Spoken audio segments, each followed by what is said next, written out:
Tere jälle, hea vaataja. Saadet Hästi Eesti vaadates. On siis meil kõik hästi? Või läheb veel paremaks? Või siis ei hakkagi kunagi hästi minema? Eks neile küsimustele otsime meie ka siin saates vastust endale teada olevate vahenditega. Kutsume aga muudku stuudiosse külalisi ja pärime nende käest, kuidas asjad on. No mida oodatum või ootamatum on külaline, eks seda ettearvamatum võib olla ka vestluse kulg. Saame näha. Tänane esimene külaline. Enne, Anu Saagim. Wow. Tere. Kurniau. Hakkad pihta. Sulle on meie mitmevärviline meedia külge kleepinud toreda tasuta sildi bravuuritar. Ja nüüd sa seda siis kannad, ma ei tea, kas õlakehitusega ükskõikselt või mitte. Mis sa ise sellest arvad? Või sa ei taha sellest rääkida? Ei, bravuuritar mulle väga meeldib. Et bravuur, ma ei tea, see on selline elu nagu maitseaine. Mulle sobib ka skandaalitar, šampanjatar. Eesti on nii väike, kui siin liigud ja lood ja lehvitad, nagu Liivi luuletus ütleb, siis paistab see koledasti silma. Mõnedele saad pihta ka, need saavad haiged, hakkavad õiendama, mis sa siin lehvitad, bravuuritsed ja skandaalitsed ja šampanjatsed. On ju raske midagi ära teha, sest tegelikult tegijaks me täna su siia palusime õigemini siis aru andma, mida sa kõik teinud oled. Wow. Ja. Aga ma teengi paljusid asju ja päris tõsise moega, aga ma ei eksponeeri neid. Ehk mul on pisuke värin sees, et kui sa nüüd hakkad küsima mult midagi seoses heategevusega, ma peaksin oma saba hakkama ise kergitama, siis see on suht ebamugav tegevus. Ja, enda saba on alati väga ebameeldiv kergitada ja mina ei julge ka su saba kallale tulla. Las see slepe ole täpselt nii, nagu ta on, aga küsida võib. Vaatame, kas sa vastad. Ma ju ähvardasin ka, et külaline võib olla ootamatu ja ettearvamatu. Ja nii või teisiti oled sina olnud neis valdkondades, mida meie ka siin saate jooksul puudutanud, nende saadete jooksul puudutanud oleme. Küll kodutute loomade, küll arstiabi, küll raha kogumise teemal ja nii edasi ja nii edasi. Ütle, on sul paks nahk? Jube paks. On see pargitud? Selles mõttes, et pikka mööda paksult läinud? Ja, loomulikult. Vaata, eesti keeles on vanasõna heategu kirjutatakse liiva peale ja pahategu pae peale. Vaat on meil kord sellised Eesti vanasõnad. Oled sa sellega ka nõus või? Jaa, absoluutselt olen. Kuigi samas, kas sa ei ole täheldanud sellist asja, et siis kui me kõik teatud ikka jõuame või siis ära sureme lausa, siis ei tule ühtegi kurja sõna. Siis ju ainult kiidetakse. Ja, mulle tuleb selle kohta isegi üks aforism meelde, et juhul kui sa kuuled ennast selja taga sinust rääkimist, siis sa tead, sa oled kirstus kõhuli. No näe.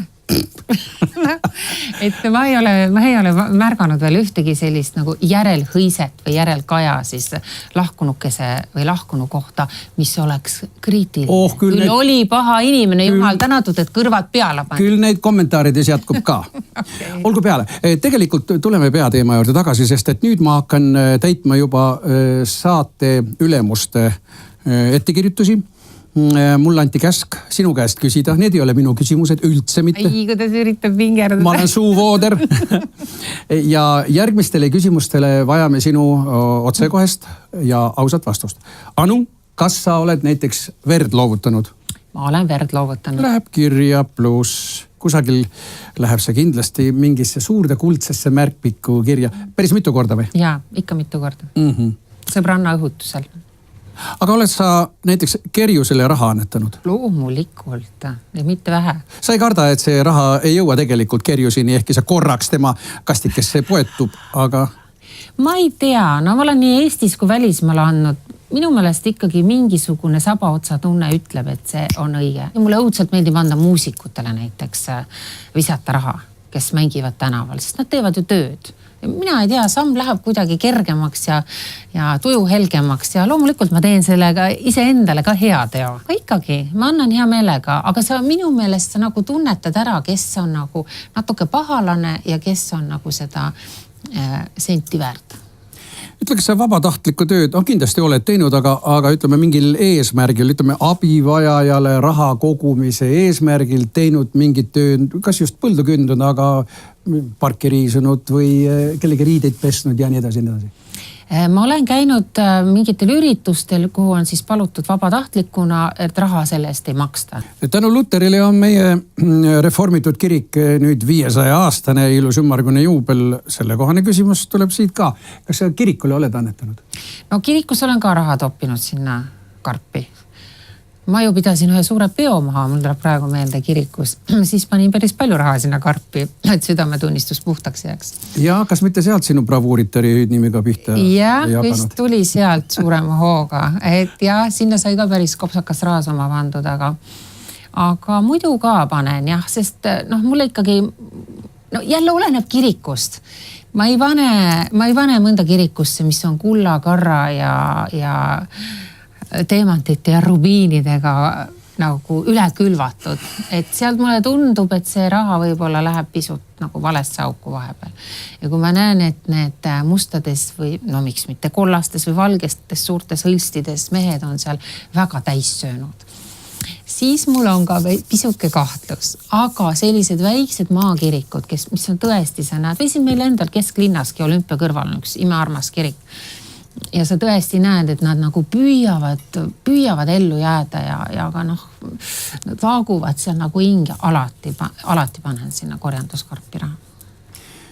Kas sa lastekodu lapsi oled mingil moel aidanud? Mitte päris just üle tee rohelise tule all, aga natuke laiemas mõistes. Ma olen lastekodudes käinud ja teinud mingeid üritusi samamoodi, aga mul tuleb meelde, kui ma ise olin teismeline, siis minu emal oli lastekodust, ja see oli veel nõukaajal, oli lastekodus nii-öelda, kuidas öeldakse, nädalalõpu laps või? Et me võtsime teda vahel enda juurde koju, tegelesime, käisime kuskil väljas, tegime midagi toredat. Kuidas sul loomariigiga suhted on kõige paremas mõttes? Oled sa neid ka? Seal ju ka väetikesi? No, koertekastide varjupaigas olen ma tihe külaline muuseas. Et just aastavahetusel tegime paar raksu, Õhtulehetiimiga käisime. Männikul on üks koertekastide varjupaik ja minu lemmikkoht on Paljassaares. Seal ma olen mitu korda, sina pead seal käinud, ma nägin seda videot, sa ronisid puuri ühe koeraga. On juhtunud. Oi, ja koertega mul tuli paar, ma pean ikka nüüd saba kergitama. Issand jumal, mul tuleb üks südant lahestav story meelde. Ja see oli nüüd täiesti nagu võib-olla 5 aastat tagasi. Saaremaal sügisel sõitsin ära Saaremaa kodunt ja siis mul tuli telefonikõne. Ei ole, mul soomlastest tuttavad, ma andsin neile võtmed, nad läksid minu suve kohta kodusse Saaremaale ja siis tuli telefonikõne ja nad ütlesid, Anu, et mis sa teinud oled, et sa oled et mingid koerad on puu külge seotud, meie kõrval metsas nagu. Et päästsid need koerad sealt lahti. Ja siis me hakkasime uurima, et kes, ilmselt suve inimesed olid siis, linna inimesed olid nii-öelda lõpetanud suvepuhkuse ja läinud linna. Ma arvan, koerad maha jätnud, sest üks oli väike koerak ja teine oli pisut suurem. See oli vist ema ja siis poeg ja sidunud nad lihtsalt puu külge. Et ma ei hakka seda kohta nimetama. See võis ka olla, et seal keegi oli läbisõidul ja sidus sinna, eks ole, see ei pruugi olla meie küla või naaberküla inimesed, aga jah, need soomlased helistasid ja siis me 1004 läksime Saaremaale ja siis hakkas nende koerte päästeoperatsioon, mis kestis mõned nädalad, aga need koerad jõudsid õnnelikult lõpuks Soome, välismaale ja on väga mõnusad ja terved ja väga õnnelikud koerapoisid. Ma ei hakka pikemalt rääkima, sest seal oli vaja teha vaktsiinid, nad oli puhtaks vaja kassid ja nendel oli vaja passid teha. Ühesõnaga 1000 asja, aga lõpptulemus oli see, et nad said korda, nad ei pidanud talveks jääma sinna kuhugi siis, ma ei tea, või nad oleks ära surnud tõenäoliselt või metsloomad oleks nad nahka pannud sealt. Aga selle üle mul oli küll super hea meel. Ma arvan koertel ka. Liigume edasi. Kas sa vanureid oled abistamas käinud? Oi, vahel vanadekodus ma päris ei ole käinud. Aga tänaval, kui on mutikene, tavaliselt need mutikesed tulevad, ma ei tea, miks nad nii palju, nii raskeid kandameid endale kanda võtavad. Siis olen küll küsinud, kui on tõesti näha, et nii väike inimene ei suuda nii palju kanda, siis olen küll kas siis bussi peale aidanud või koduukseni. Olen küll. Aga näiteks supiköögis suppi mitte söönud, vaid jaganud? Suppi jagamas käinud, olen ka seda teinud. See oli mingi kiriku juures Soomes. Jagasime suppi. Mul on üks teema või üks küsimus veel. Ma püüan ära arvata, kas sa ütled selle kohta ei või jaa. ma arvan, sa ütled jaa. Naabrile ilma asjata naeratanud. Niimoodi on tahetud teada. Täitsa ilma asjata. Mina naeratan kogu aeg meie toredas väikses majas ja ütlen tere alati võhivõõrastele ka ja mina arvan, et mina olen meie maja kõige viisakam inimene. Seda ma kuulsin hiljem kuskilt meie esimese korruse naabri tuttavate käest, kes ütlesid, et see on ainukene inimene, kes teretab kõiki inimesi koridoris. Ei pööra pead ära. Nii et õpetuseks teile.